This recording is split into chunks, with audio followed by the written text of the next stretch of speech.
that's emerged in like what the last do you think decade. about the valuation, Chamath, trading at 200 times or 50 times EBITDA? I'm in your whatever camp. it's I'm in trading your at? camp. The simple thing about price to equity ratios is if you take the price equity ratio and you invert it, that's your implied yield. Price to earnings, price to earnings. Price to earnings, sorry. And you invert it, that's your yield, right? And so Chamath Palihapitiya highlights Nvidia's dominance in the AI hardware space, describing it as a near monopoly at the hardware layer. He emphasizes the company's aggressive positioning in this critical and rapidly evolving market.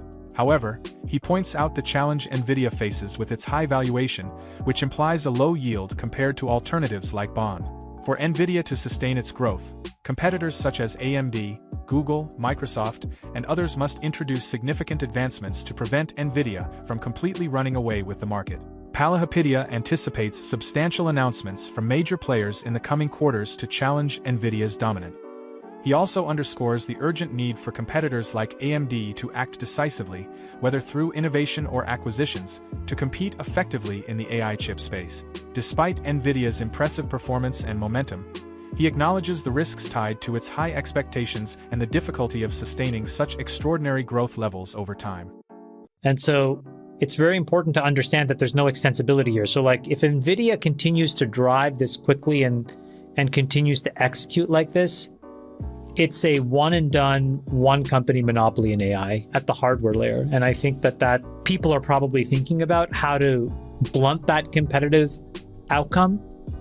But that's what I took away from that announcement from them, which is like they are ready to go for the jugular here in what looks like the most important market. Nvidia is yielding at these prices, I think it's somewhere like 2 to 2.5%, which is less than, and it's almost half of a typical 2-year bond. And so when you have a yield that's low, you have to see it just grow absolutely massively.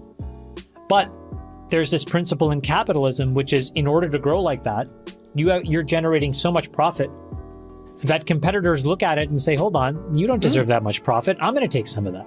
Your profit's my opportunity. Your margin's my opportunity.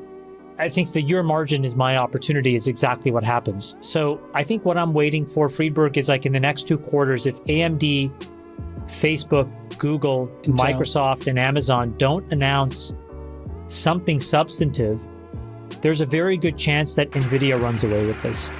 So my bet is in the next 2 quarters, you start to see some real action so that folks start to have to balance their forecasts where it's not just 100% Nvidia, but it's Nvidia plus, plus, plus. And that's sort of what I would bet, because it just seems like logical and right, because I otherwise it would be pretty derelict of these hyperscalers to just throw their hands in the air and just give the whole market to them. And it would be derelict of AMD.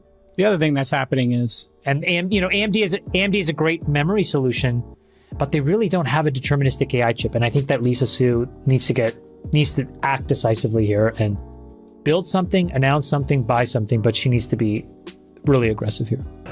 Josh, it's a top 2 position, I think, for you. We're going to have to wait until November 20th for earnings, so we got a minute to wait there. What's your read here? What's your take on Brin buying more up here? Well, I always root for Brin, but I would just say we know AI spending has been and should continue to be explosive. The question is, how much is already baked into the expectations for the stock? You're talking about a company that out of the last 5 years has had a triple-digit return, stock return in 4 of those 5 years. You're basically talking about a company that over the last year has grown its earnings per share by 415%. It's grown its sales by 195%. And investors have gotten accustomed to that kind of eye-bulging, eye-popping growth. And it's just hard for me to understand where that's going to come from. We already have the expectations based on all of the other Mag 7 names and the hyperscalers that are going to be doing this sort of investing. We know that.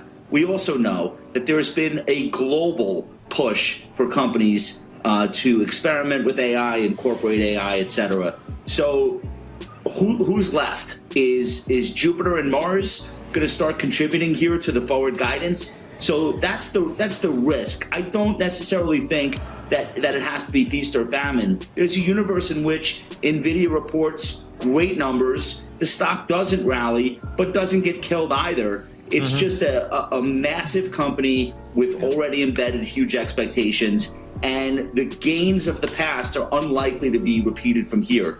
Doesn't mean there's not another 10% or another 15%. I just think it gets harder from these levels, and I'm saying this as a long. So No, I'm I hear in you. the name.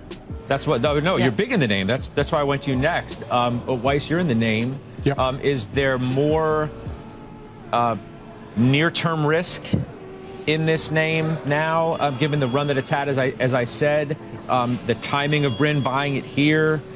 Just give me the way that you would observe, doing this now. Well, just mathematically, when you're coming up to an event that's catalyst for the upside and the downside, given the performance you cited, there is more risk. But that's short-term risk. And Bryn buying it now, I'm sure that regardless of what happens this quarter, if you look out a few months, she's going to be happy she did. So it's always difficult to pick the timing on buying a name or adding to it, and she's adding to it. I've been there for a long time. So clearly right now they are in the sweet spot. And clearly they can't meet the demand that they're seeing from customers and want-to-be customers. So it's a great thing to do. And as I mentioned, I think a few weeks ago, the fact that Jensen Huang has been so visible and talking about demand, he's got to deliver. And him not be anything but a foolish person, I believe he knows it's going to be a great quarter. Now, what the whisper numbers get to be when numbers move like this, who knows, but who cares? Bryn That's sort a of moment in time. makes the point, too, that, the factor of momentum is a very, very Chart looks powerful. great. It's a very powerful thing. But I'd also say that Taiwan Semi is the direct, perhaps the most direct beneficiary of the strength in Nvidia. And they announced on their Phoenix fab, right, that yields are 4% better than their Taiwan fab.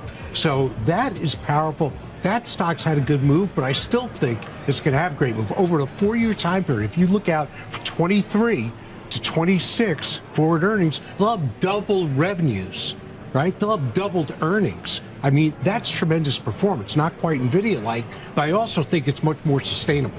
Yeah, so next week we know, which we're going to get into, we have the Oscars of earnings with all of the big names that we talk about. And I think that, how do you play that trade? I own Nvidia, I've owned it for a long time, and I think the stock technically looks like it's breaking out. It had been consolidating for the past couple months, but I feel really confident Microsoft, Apple, via OpenAI, Meta, Google, Amazon are all going to be talking about what?